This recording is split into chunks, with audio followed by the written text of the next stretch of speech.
Like, you have to be willing to let go of what's no longer for you in order to attract better. But I realized in the grand scheme of things, me letting them go would allow for me to have representation that better fit me. I think just keeping in mind that whatever it is that you let go of, you're no longer aligned with, but you can realign with something that's better for you in that phase of your life.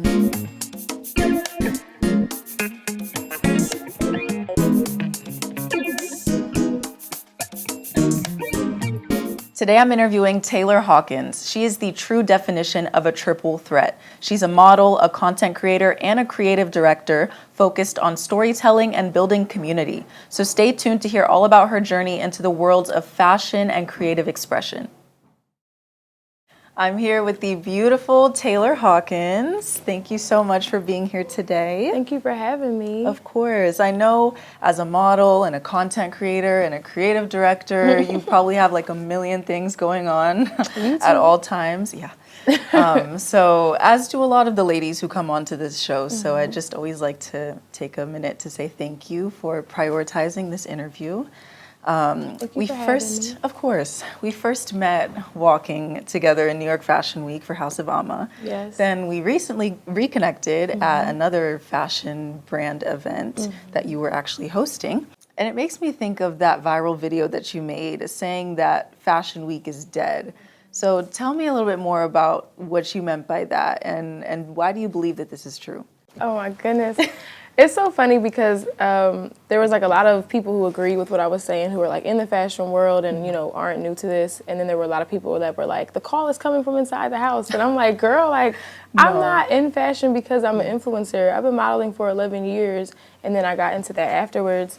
And I guess I was saying Fashion Week is dead, kind of similar to how a lot of events that are commodified through social media tend to die over time because you know, you have a lot of people who just want to pull up and make the content or, you know, they're not necessarily contributing anything to these events or to the week itself.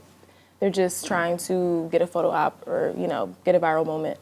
You also spoke about influencers being invited to New York Fashion Week, which is interesting because of your like duality and your perspective as both a model and a content creator. Do you feel like the influence of creators and models should be considered at all when inviting people out to Fashion Week? Or do you think that it should be more focused on certain attributes like your contributions to the fashion industry or your personal style? I think it definitely could be a mixture of the two. Like a lot of content creators that I follow, you know, I'm inspired by their fashion. I'm inspired by, you know, how they style themselves. But I do think that there could be, you know, a space for just like space for everyone, I guess. Yeah. Like I don't think that influencers should be the only people that are prioritized when PR, you know, people are making their lists. Like it shouldn't just be influencers in the room the same way that it shouldn't just be models in the room. You know, there's definitely a lot of space for everyone. Yeah, definitely. And there was a time when like New York Fashion Week wasn't so accessible to the public and like you kind of had to rely on like it wasn't live streamed or anything like that. It was a lot more exclusive. Yeah. But I think it also does depend on the era that you kind of entered the fashion industry. Like, if I'm not mistaken, you started modeling in New York City in 2019, right? Yeah. And I think my first fashion week was in 2023. So for me, like the way that things are now is all that I've ever known. But how do you think that Fashion Week has changed since you started modeling in New York City? The thing is, I feel like I came in a little bit late too, like compared to people who talk about like, oh, I remember when Fashion Week was at Bryant Park and like everybody could pull up and, you know, we would have these big parties and da-da-da-da. You're like, I don't know about that. I'm like, I have no idea what you're talking about because I was still in college at the time. But, you know, I guess, like you said, it's just the accessibility is very open now, which I think that there is, you know, good aspects to that. I just think that, you know, there needs to be a balance there, that's all. Yeah. I also read your article with the CFDA about fashion and digital influence, and I really, really liked what you had to say about the importance of designers finding a balance between like social engagement and the actual quality and purpose of their clothing collections. So how do you see this evolving in the fashion industry? Do you feel like things are balancing out? I think it's kind of just going back to, you know, fashion's roots where it's like, you know, what do they say? It's all who you know. So I think that fashion houses, fashion brands should be looking inward at who they already have in-house, you know, who they have that creates content. Because a lot of people, you know, they are designers or they are seamstresses or they do all these different things. They do social media, but they're also doing content on the side. So they might work for a fashion brand, but that's just like a piece of what they do. So I think just like looking internally or looking at like friends of the brand, people who have been supporting you since day one and showing you love before, you know, you were having like major publications cover your brand, looking at those people regardless of if they have 100K or 100 followers and prioritizing them as well as those that have, you know, higher digital influence. Absolutely. When I think about social media's effect on fashion in general, I really cannot help but think about how it has really killed originality within our generation, right? And not only because of all of these codified aesthetics and trends that I hopefully think everybody is finally growing out of, but also because of this anti-gatekeeping culture that we've developed that has led us to believe that we have a right to know like where people buy everything. And I think what this does is it kind of normalizes us all wearing the same thing. So it's like, oh, I saw Taylor Hawkins wearing this on Instagram, so I went out and bought it. And it's like, there's nothing inherently wrong with that. Right. But I feel like the more that we do that, it kind of prevents us from developing personal style. And you've spoken on this. You've spoken about gatekeeping, and you think that we should bring back gatekeeping. So what do you think about this? I feel like the girlies were ripping me to shreds when I said that. And I'm like, I don't think that like opportunity should be gatekept. I just think, you know, if you're going to put in the work to find out where something is, how somebody got it, you deserve it. You know what I mean? Like, I'll tell somebody that I got my shorts on Amazon, or I'll tell somebody like, oh, this is where, you know, the party was, X, Y, and Z, for certain things, not for everything. But I just feel like you don't have to share all your secrets, especially like beauty secrets. I'm like, why would I tell you how I do all my little things? Like, that's what makes me me. Yeah. You know? It kind of, I don't know, I guess like YouTube kind of changed that because we had all these tutorials and we had like, you know, if you don't know, this is how you get into Fashion Week, or this is how you do this is how you do that. So I think we don't have to bring back gatekeeping in the sense that nobody is allowed in the room, but it's just like the people that find themselves there, you know, they put in a little bit extra work. They deserve to be there because they research it themselves. You know what I mean? I don't feel like people should have to tell people where they got things. Like the girl on TikTok that she like went to some local boutique and she found her dress. Yes, I saw that. And she didn't want to tell people where she got it because she's like, you guys might know where I live now. I live in a small town. I don't live in some like metropolitan area. And they bullied her into telling them. I'm like, you can't find a similar dress? Yeah. Go and Revolve. Yeah, it's actually gotten ridiculous. Like, that was really sad. Like, they really bullied her to the point where she was like, okay, fine, I'll tell y'all. But like, you shouldn't have to do that at all. Like, block, block, block, block, right? Mute. Yeah, I know. You do kind of have to stay strong when it comes to the TikTok trolls. Boundaries. Because there's gatekeeping in terms of like, oh, this is where I got this and that. But then gatekeeping within like the larger aspect of like the fashion industry. What do you think about that? Because I feel like that was more the context that you were talking about it. Yeah, I think that certain things should be gatekept in the sense of like maintaining that exclusivity. You know, nobody wants to walk into the room and see like everybody they know there. Like, it is nice sometimes, but at times it's a little bit, you know, draining. Like, you want to feel like you have an opportunity to meet new people.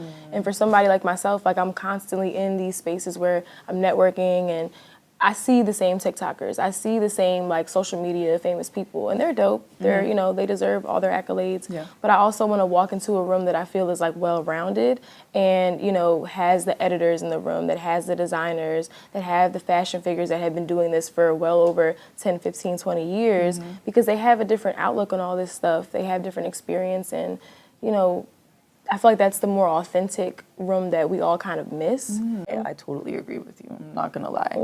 Yeah. So you first moved to New York City in 2019, and that's not when you started your modeling journey, but that's when you started modeling in New York City. So can you walk me through that journey of just moving here and starting your career? How was it? It was a bit challenging at first. I didn't really know like a lot of people on the creative scene, and nobody was really like making, at least I didn't see any TikToks or things like that where they're like, hey, like this casting is going on, or go reach out to these agencies. So anything that I found out about and anybody that I met was purely off of me being outside and just like friends of friends or meeting people on the train. And that's why I feel like, again, like going back to that exclusivity, it's like, okay, there's so many ways to organically meet people out here or to find out about things, like word of mouth. Yeah. Bring that back, you know? But yeah, when I first came out here, I was serving, but also like serving. Right. I was Always serving. waitressing, literally. I was waitressing at a fine dining spot in Times Square. I remember I had a teaching gig at the time as well. It was just a lot going on, just trying to, I guess, like, make this dream come true and be able to afford, you know, the dream. Because the dream does cost money. The dream cost, yeah. So, yeah, and then I ended up getting signed at the end of 2019. And that didn't end up being the best agency for me. So I believe I left them in 2021. And then I got signed with another agency that I'm still with to this day, known as The Management. And they've done really good by me. So Yeah. I'm just grateful for the connections that I've been able to make in my 5 years out here. I love that. You've spoken about the importance of having good management and having a good team behind you who actually puts in the work required for your growth. Right. Because that can really make or break your career at the Yeah. end of the day. So what is your experience with that? I know you ended up having to part ways with your first 2 agencies that you signed with when you were first in New York. Yeah. Some of the bookers, or one of the bookers, was not very kind. You know, he would just make comments about, like, my weight. And I don't know, it was weird. Like, I feel like, you know, if you're on my team, why are you trying to make me feel uncomfortable about how I look? It was during the pandemic. And I'm not going to lie, I did gain a little bit of weight, but I'm like, I'm not as active. I'm not leaving the house that much, you know? And then I started to lose weight after the pandemic, you know, after. And, you know, he had all these comments like, oh my gosh, you look so good. How are you losing all this weight? Da, da, da, da. And I'm like, girl, this is the same girl that was like bullying me, low-key. Yeah. Like, I'm grown, so I didn't feel bullied per se, but it was just rude. It was Yeah. unnecessary. Yeah. So I think that's ultimately what caused me to leave. And I also felt like they weren't garnering me as many opportunities as I was garnering for myself. I felt like I was working overtime, trying to overcompensate for their lack of, you know, work. Yeah. And then I got with another mother agent after them. He was great too, but again, like, not really pushing me, as far as I can see, not really pushing me. My biggest issue with him is that we weren't talking a lot. Like, my agent now, she will call me over the most mundane things. Like, literally just be like, hey, did you get that email? Hey, did you get this? Hey, did you get that? Like, I'm so much more responsive to my emails now because of her. Yeah. And that's not her job, but I just appreciate her attentiveness, and I appreciate that she's going as hard for me as I go for myself. So That's very important. it is. Leaving a modeling agency is so scary, though. It's so intimidating. Like, I remember when I first left my first agency that I was signed with in Miami, I was terrified for some reason. I felt like they were going to hate me. I felt like they were going to feel like I was abandoning them. It can be really, really scary to leave an agency. So what advice do you have for models who are maybe in that same position and thinking about leaving their agency but are afraid to take that leap? I think it's like the same thing as kind of staying with a boyfriend or a girlfriend or a partner that you're no longer in love with. Like, you have to be willing to let go of what's no longer for you in order to attract better. And I was really scared to leave them too, because I was like, like, what if I don't get booked? What if they're booking for a job and, like, they don't consider me? Like, you know, but I realized in the grand scheme of things, me letting them go would allow for me to have representation that better fit me. So I think just keeping in mind that whatever it is that you let go of, you're no longer aligned with, but you can realign with something that's better for you in that phase of your life. That is so true, so true. And in hindsight, I see that now. Like, if I would have never left, it would have been the dumbest decision, because ultimately I knew that the long-term benefits of finding a team that actually, you know, was better suited to help me reach my goals that I, you know, wanted as a model. Yeah, it just made a lot more sense. Speaking of opportunities and jobs, I saw that you were featured in a Burna Boy music video. So, you know, he's everybody's crush. So you just have to give us the tea. Like, what was it like? How was it being in a Burna Boy music video, being his love interest? It was honestly kind of lit. I'm not gonna lie. Like, that's probably the most fun that I've had doing a music video. He's very handsome. He's very tall. His hands are very big. Girl, And he got ribs. I'm jealous. Girl, Like, the fans were coming at me the day of. They were like, why this girl? Why this girl? Like, you couldn't pick, you know what I'm saying? Like, who is this girl? not like, who is this girl? That's crazy. Chilling me. Like, but no, he had me blushing for sure. He was really respectful, really nice. His team was great. Smile was perfect. I was like, dang, are these veneers? But I think they are. I don't know. They look good though. Girl. They're pearly whites. Yeah, no, you lived my dream. Like that was wow. I think it was really the hands moment for me because I was Yeah. like, wow, my hands are so small. Like I'm really just a girl. I'm literally just a girl with Burna Boy. Right. Wow. Okay. So I want to get into the creative community that you're curating with brwn.stu. What's the concept behind this, and what was the inspiration behind starting this? So kind of similar to what I was saying earlier about like coming into the city and not really having like a point of contact, like not really knowing the creative people out here. I wanted to make a space to allow for, you know, like-minded creatives, whether they be makeup artists, models, content creators, photographers, whoever, you know, have like a common place to meet each other and to network. And I hate to call it a networking event, so I'm still trying to like figure out what exact wording I want to use. Yes. But as of right now, I consider it to be like a photo networking event. Primarily to help people meet each other in the industry, but also to help people get more comfortable in front of the camera. I think like a common misconception that people have of brwn.stu and the workshop in general is that it's only for models. And I'm like, no, like models are not the only people that want to feel confident in front of the camera. Like everyday people want to feel comfortable in front of the camera. Like I have friends who don't want to take pictures on their iPhones. And I'm like, girl, like come to brwn.stu, like let me pose you real quick. So it's been a cool way for me to like get more into my creative direction bag outside of myself. And then to also develop like, or help people develop, you know, their confidence in front of the camera and to allow people to just meet each other. It's been really dope. Some of the models that have come out have actually like connected with other people and they went on to do like photo shoots with the photographers on set. So it makes me really excited just to see that come to fruition. I love that. That's so meaningful. I love the quote that's in the bio that says, effective networking starts with the people around you, not above you. Issa Rae. Yes, Issa Rae, we love her. And we actually did a whole episode on networking, which I feel like was so focused on like strategies to climb the career ladder, right? Yeah. So how are you aiming to build community while focusing on what you already have? It's definitely a balance because I feel like, you know, you kind of lead by example. Like you want to show that you're working and you want to show that, you know, you're consistent and that you're doing all these different things. But then you also are trying to find a way to do that for other people. So it definitely is a little bit challenging. And I think for me personally, I do all this by myself. So I'm trying to learn or get more comfortable with asking for help, you know, leaning on my community, asking my friends for help or I guess eventually like building up a team. But I think that's going to be what's going to help me in the long run is definitely like relying on a team as opposed to trying to do everything myself. Yeah, well, I totally resonate with that. Just learning you're how to doing ask great. for help. Oh, thank you. But like learning how to ask for help because like I think it's so easy to believe that you can do everything on your own Yes. and you really can't. You can't. And like when you realize that, when you're burnt out and you're like, you know, when you've nothing's reached getting that done. limit, yeah, you're like, okay, I need help. And it's okay to like ask the people around you and you'll be surprised at how many people are willing to help you and how many Right. people want to help you out, you know? So how do you envision your career in the fashion and creative industries evolving in the next few years and what do you hope to accomplish? I see myself doing more marketing strategy in fashion, I would say. Not even just limited to fashion, maybe beauty as well, maybe lifestyle.